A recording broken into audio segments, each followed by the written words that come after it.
as we were starting to record today's show, we saw that Trump was holding a Medal of Honor event, and I already played for you during the show him getting distracted, like how when he was asked about the fallen soldiers in during the Iran war that he's launched, he started talking about how statues are being put up in the Rose Garden. Then you have here him pointing to drapes as this Medal of Honor event is going on, plus him saying this. It's a great honor. There's no greater. I tried for myself. I've tried numerous times to get one by myself. I keep getting shut down. They say, you can't do it, sir. Bad protocol. Very bad. I would say the worst. But I'm only kidding. You don't have to say I'm only kidding. Otherwise, the press will come out with... Yeah, but you're obviously not, and you bring this up constantly, that you want to give yourself an award that is for the significant valor of soldiers who risk everything for our country. When you were called upon, you refused to do just that. And whenever it's you who are called to serve, you come up with lies to justify not serving. But whenever it's other people who die, you say that's the way it is. Quote unquote, that's the way it is. So no, it's not really a joke, actually, that you wish you could give yourself an award that represents a level of bravery that you've never experienced in your entire life. Finally, we honor one more American soldier, a fallen warrior of wars, and really a terror. Staff Sergeant. I don't know what any of that meant. Very confusing. And he also slipped up and said that as he's launched this war against Iran, that we were under threat, right? If we were being threatened, like there was an imminent threat from Iran, then you would have justification to attack them. He slips up, though, and says the truth, which is we were nearly under threat. An Iranian regime armed with long-range missiles and nuclear weapons would be an intolerable threat to the Middle East, but also to the American people. Our country itself would be under threat, and it was very nearly under threat. It was nearly under threat, so it wasn't under threat. Yeah, that's what we've been saying. Okay, then we get to a different speech. This was shortly before he started the war with Iran, and it was supposed to be a speech about energy production, but it went very quickly off the rails. Let's check in on that. Just the quickest pause for the video amid all of this chaos. If you do appreciate these updates, please click the subscribe button, click the like button. Both of those are completely free, but subscribe is the most important to support what we do. Back to the video.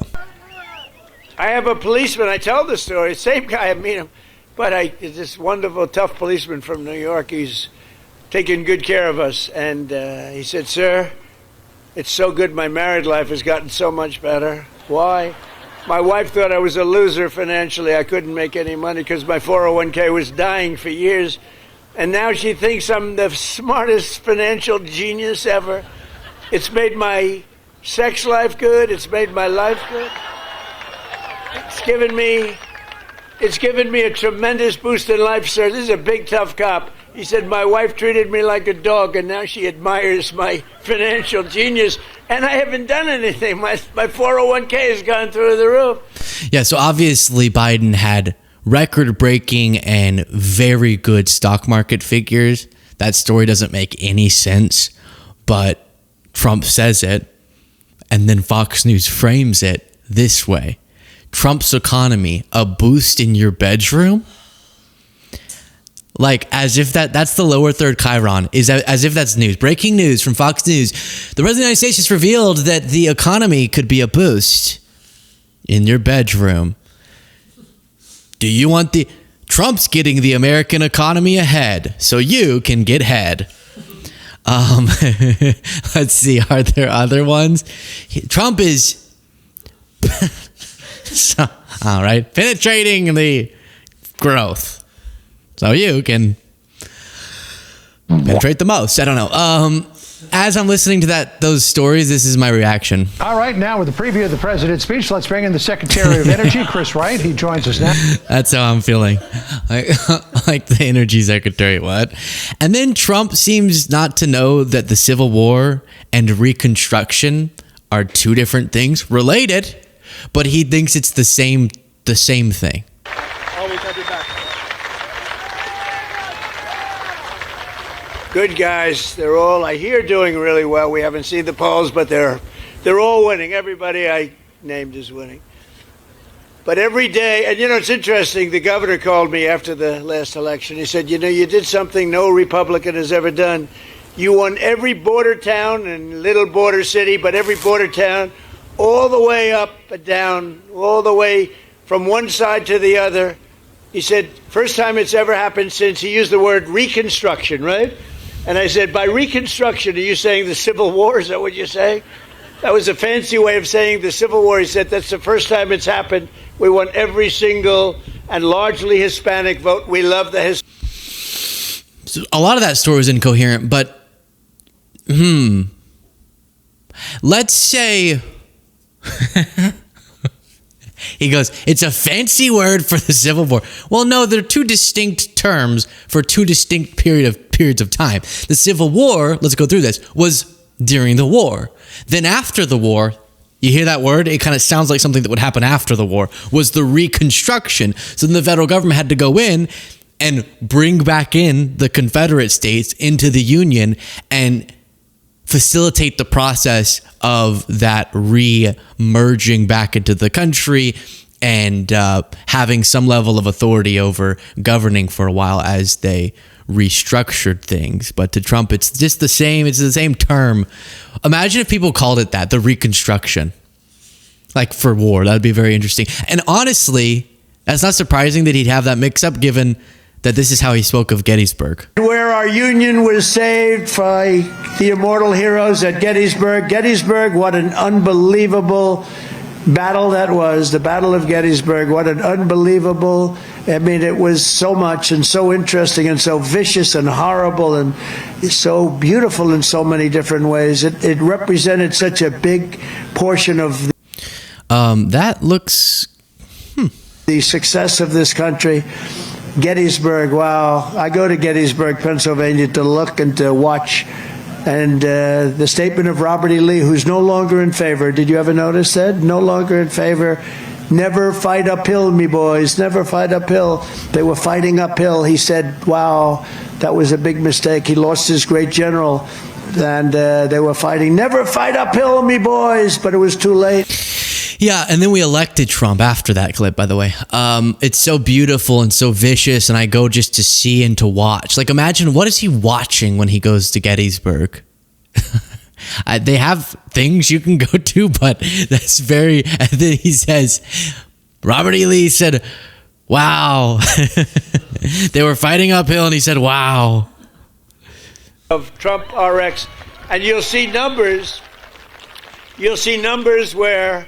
And I tell the story of a friend of mine, very smart, very heavy guy, I'm trying to be nice, never use the word fat, very heavy, slightly obese, but he takes the fat drug and it didn't work.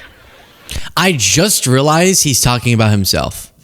I just figured it out. This is the my girlfriend from Canada situation. It doesn't exist. He's telling a story about himself. That would make a lot more sense. He brings up this story at every single event, and every time there's someone in the crowd, usually it's Lutnick going, ah, but we've all heard it a bazillion times. This was weird too.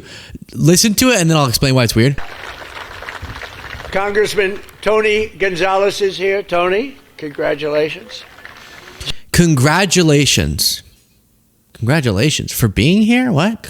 What is he saying congratulations about? Because right now, all of the coverage of Tony Gonzalez is about how he's been accused of having an affair with the staffer who then committed suicide by lighting herself on fire. And he was pressuring her to send sexually explicit photos. Been bolstered by the release of text messages and interviews given by the late aide's husband. And then she took her own life, and we don't know if it's related, but he hasn't really answered for those. So congratulations, Tony. Congratulations on being here.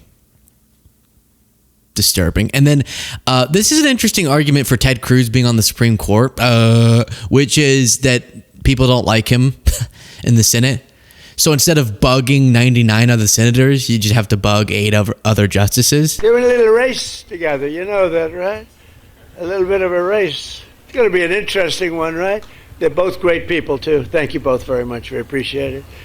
Texas House Speaker Dustin Burrows, he's here, doing a terrific job. Hi, Dustin. Thank you, Dustin. Good job. Like you much better than the last guy, Dustin. And we have a senator who's really an amazing guy. I'm thinking about putting him in the Supreme Court.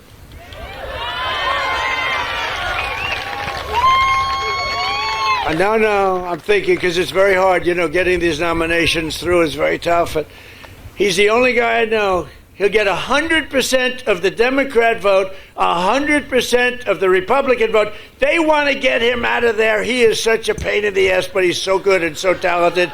Ted Cruz. So that's the advocacy for Ted Cruz being on the Supreme Court, which is people would vote for him during the confirmation hearings because they all want him to stop being around, which is a weird way. Let's stop attacking pedophiles. Yeah, that is a quote from Ted Cruz. I don't know if he meant it.